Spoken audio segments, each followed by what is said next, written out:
my goodness, you didn't bring something up.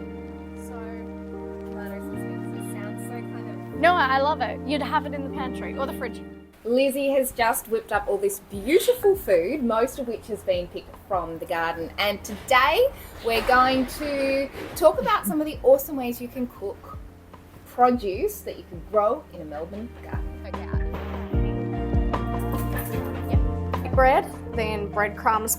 I'm off to visit my friend and fellow journo today, Lizzie Moss, who is an amazing cook. So while in the good old days I might have brought a bunch of flowers, this time I'm going to bring a bunch of veggies.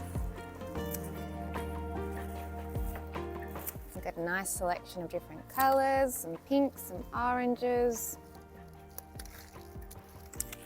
Celery, this is going to need a really good wash because aphids galore in here. I'm going to have to start opening this net to let some ladybirds in.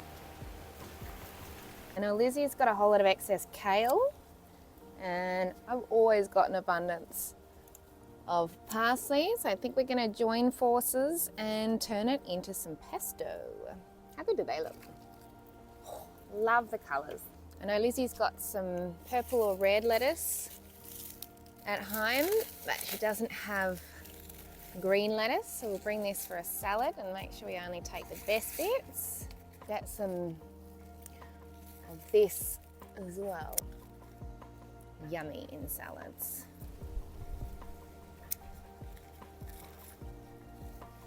I know Lizzie's also a queen of flavours, so I'm just going to chuck together a little packet of herbs for her. All right, I've got celery, parsley, rainbow chard, lettuce, bunch of herbs and sorrel. Let's go.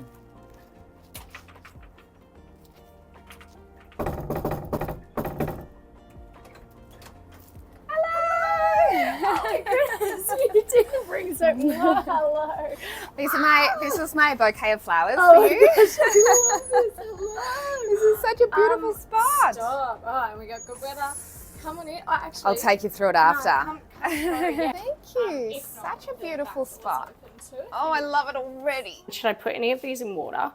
Yeah, I reckon, because I didn't water before I picked them. I can And if do you that. water before you pick them, they're much lovelier and always- crispier. This sorrel is looking a little bit sorrel. No, it's perfect. Definitely needs. I would almost soak that whole lot. Yeah. And there's a risk of caterpillars in there. Okay, gorgeous. And a few little seedlings here. Yeah. So tomato, they're black ration tomatoes. Oh, thank you. Beautiful. Oh, Saved that's perfect. from my mother-in-law's tomatoes last season. Okay, so we've got heirloom tomatoes. This is great. Love this. Yes, specific for the Melbourne climate. Perfect.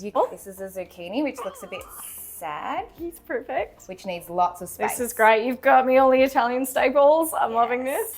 And Lebanese cucumber. Oh, yeah. Okay, beautiful. You always have been a beautiful cook, but how does it feel to be cooking with something you've just picked from the garden? It's much better. The issue at the moment, I think, as I was saying before, is it's all winter veg. So I've had to get more creative in my cooking because I normally like summer veg. But like even chopping this up, you can smell the fennel. It's so much better. I'd like to say the meals taste better. I think they do, but I'm pretty biased. So we'll roast the fennel and do that with like a whipped ricotta probably, and maybe some sort of crumbs, walnuts, garlicky scenario on top. And then we'll roast the beetroot and just do like a simple beetroot, goat's cheese, rocket, balsamic little side salad. I am swimming in lemons from my partner's father, his lemon tree. So doing a lot of lemon pesto at the moment. So it's with the grated lemon zest as well and all blended up. So we'll do a lemon pesto spaghetti. And then you're gonna show me a famous salad dressing.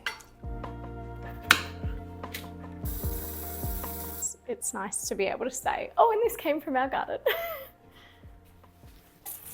A little bit of that off and we'll turn our kitchen into a crime scene with the beetroot from that. So these, yeah, I think these are the rainbow ones, which looks beautiful. And I'd love to do like it as like a raw beetroot carpaccio or something. Because when I cooked the rainbow one, we had like a red and white spotted one. When I cooked those the other day, all the color came out when I roasted it, which was really interesting. Still tastes beautiful. Right, now I'm keeping these, aren't I? Yes. They're yummy. Stir fry them in your next stir fry. Really does look a bit like a crime scene here with your bloody knife. It's gonna get worse, I'm sure. You and I are both quite familiar with crime scenes. Yeah, I was gonna say, How nice. This is just a little like walnut crumble to give the fennel some texture. This, as someone who is a very messy cook, has changed my life. Yeah. I want one. It's so good. It makes it sound like I know what I'm talking about, and I truly don't when it comes to food. But This is such a cute little window. yeah, this little service window, it's gorgeous. Look how nicely these have perked up. Cannot find the pecorino. Oh. Oh, they look good. Pop those in. It's got so cold now, it's not gonna, normally it's better when the cheese is a bit warmer. This is the super lemon pesto, which I think is gonna be very chunky. So it's the lemon zest, you see the tiger striped. Lemon zest goes in, and then kind of similar to your normal pesto, pine nuts, garlic, cheese, olive oil. I use parsley in this instead of basil. Lots of lemon juice too, so it's very lemon. I hope you like lemon. It's very Love lemony. So just to provide everyone watching with some context, What do we got? Lizzie Moss is the pasta queen. In fact, your Instagram page is called Pasta Please. Pasta Please. And everyone has to go and check it out, but not right now because making we're about salad. to make something delicious. All right, so what's in the dressing? But wait. Dressing. Oh, I'm jumping the gun. So when we were just discussing today, she said, are there any dietaries that I need to be aware of? And you guys probably don't know this because I don't deal with gluten in the garden, but I'm a celiac, which means I need gluten-free food. And that's perfect because, you know, pasta's got no flour.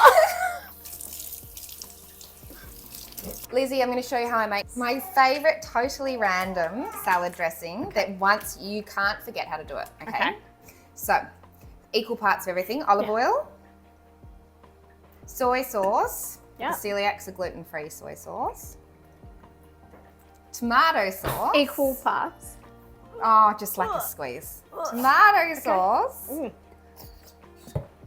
And or any kind of yummy salad dressing vinegar. I've got red wine vinegar here, but you can use a balsamic or whatever floats your boat. Okay. You've got to make sure there's enough soy sauce because the soy is like the sort of, bit. it almost tastes like a bit of an Asian-y dressing. Okay. Let me taste it first. But I love it. Happy? Mm-hmm. All right. Soy sauce. Can you Yeah. you know what I nice. mean? Yeah. Mm-hmm. Yeah, I love that. So I will sometimes, if I'm feeling lazy, as a salad, just have fresh lettuce from the garden with this dressing, and I will like smash the whole lot. I would eat that whole lot by myself if I had the option. You know what? You know those people, have you seen the keep doing all the viral cucumber, all the ways you can have that'd it. be good on That, just on cucumber, some sesame seeds, yum. Lucy was feeling a bit left out.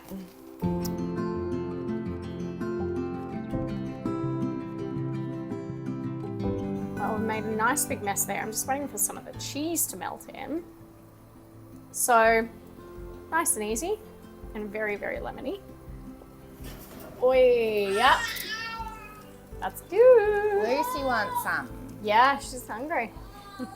See, these ones lost, like they lose their colour. They almost look like salmon. Yeah, I don't really want to eat that now. No, I like salmon, so that's good. Bad vegetarian. Probably we should have harvested another fennel because Who'd that's have all. thought? You thought you had Who too would have much thought? fennel? I thought we had too much, and I knew we weren't probably going to have enough beetroot, but that's okay. that'll be But you perfect. never do. That'll be perfect. Just got a dummy there. Oh, yum. Do you want that one? Yeah, they're kind Who's of bitsy, aren't they? Yeah, I'm starving. I don't know about you. Yum, Cool. I could eat garlic for days.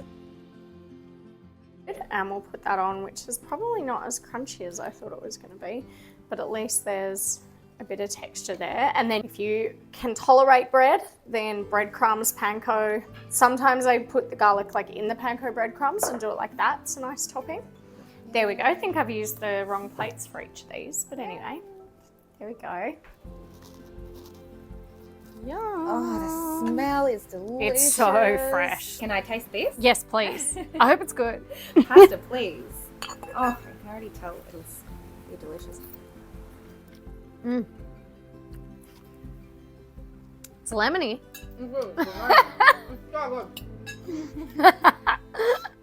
This is the first of a two-part series. In the next couple of days, I'll upload a full garden tour of Lizzie's garden, and she'll tell us exactly how she was able to grow a ton of veggies in a tiny inner Melbourne backyard in just her first 4 months of growing.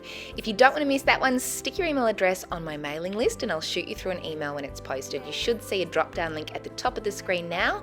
If you don't see that, it will be in the description too. For those of you who've already subscribed, thank you so much. For those of you who want to follow along with these garden tours in the future, hit the subscribe button now. Hitting like also helps other people find this video. And just a reminder, if you want to check out Lizzie's Instagram, it is called Pasta Please. Pasta Please. I think there's an underscore.